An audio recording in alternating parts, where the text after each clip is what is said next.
All right, let's get right into it. Have you ever felt that knot in your stomach just before a big presentation? Well, today we're going to break down how to project rock-solid confidence, even when, you're just not feeling it. And we'll be using some absolutely brilliant insights from speaker coach Montana Von Fliss.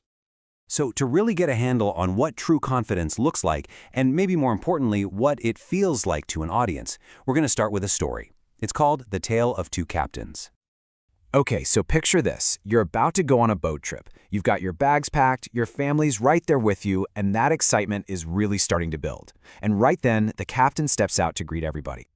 So first, you meet the nervous captain. He sounds, well, hesitant, kind of apologetic. How does that make you feel? Probably like you want to get off the boat, right? But then, imagine the confident captain, a calm, clear introduction. It's just an instant relief. You immediately trust this person is in control.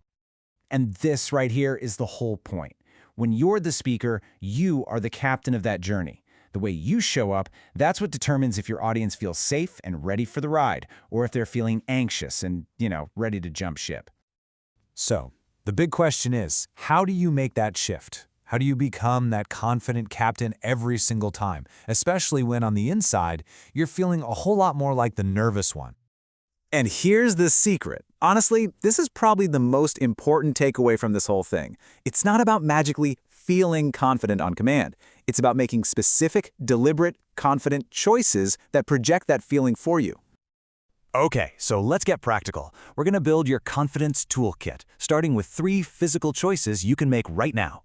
Choices that will completely change how your audience sees you. First up, energy. Let's talk about it, because this is your #1 tool. The most immediate, most impactful choice you can make is to just consciously turn up your energy and simply speak up. Yeah, think of your energy on a scale from 1 to 10. The nervous captain, he was talking at maybe a 3, quiet, hesitant. But the confident captain, a solid 5. And notice, it's not about shouting at a 10. It's just a clear, positive level that sounds prepared and in control. A 5. That's your target. All right, let's move on to technique number 2, and trust me, this one is a total game changer. It's all about the pause. Learning to pause, like a boss. See, nervous speakers, they tend to rush. They talk way too fast, and they fill every single silence with ums, ahs, and likes because, silence can feel kind of scary. And just trying to speak slowly often just sounds weird and unnatural, right? The real goal here is to use strategic pauses. So you pause to signal a transition between your ideas, you pause right before a really key point to add emphasis, and maybe most importantly, you replace those verbal fillers, the ums and likes, with just a moment of powerful silence. This gives your audience a second to catch up and absorb what you're saying, and it makes you sound incredibly composed. All right, technique number 3. And I want you to actually try this one wherever you are right now. Just ask yourself this simple question. How would a superhero sit or stand right this second? I bet you sat up a little straighter, didn't you? Pulled your shoulders back. That's the whole idea. The thing is, the audience can't read your mind. They can only see what you show them. So the shortcut is super simple.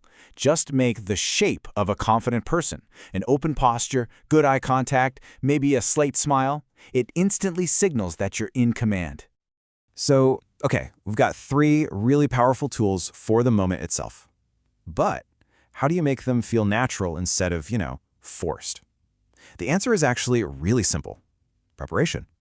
And this analogy is just perfect. Think about it. You wouldn't just read piano music all week and then expect to play a flawless concert on Friday, would you? And yet so many of us treat a presentation exactly that way. We just kind of think about it in our heads. But public speaking is a performance skill. It absolutely requires active, out-loud rehearsal. So, what does practicing with purpose actually look like in real life? Well, first, you've got to stand up and say your words out loud, not just in your head. And as you're doing that, imagine your audience is right there, and click through your slides. But here's the key. Don't try to master everything all at once. Instead, just layer in one new technique each day. That makes it way more manageable, and it builds the muscle memory you're going to need. Okay, so we've covered the physical stuff, how you use your voice, your body, but now we get to the foundation, the thing that makes it all actually work. It's not about the voice your audience hears. It's about the one you hear inside your own head. Seriously, think about it. In those few moments right before you step on stage, or even just before you join that Zoom call, What are you telling yourself? For a lot of us, it's just this flood of really unhelpful, anxious thoughts. Just look at this contrast here. On the left, you've got that typical self-sabotaging thought, right? What if you mess up? You better be perfect. I mean, that's an impossible instruction. It just fuels your anxiety. But on the right, we have this powerful override. I want to help my audience to the best of my ability. See how that completely shifts your focus? It goes from perfection to purpose. This helpful override, it has a name. It's called the silent sentence. It's basically a crafted, purposeful thought that you repeat to yourself, and it becomes the silent part of your script. And look, this isn't about ignoring your nerves. It's about giving your brain a better, more useful instruction to follow instead. So, let's bring it all together. You now have a complete toolkit to go from being a nervous passenger to becoming the confident captain of your own journey.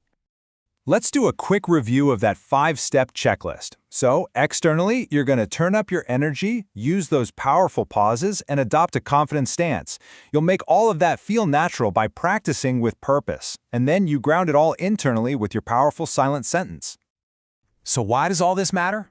Well, it all comes back to this. This isn't just about you looking good. It's about giving a gift to your audience.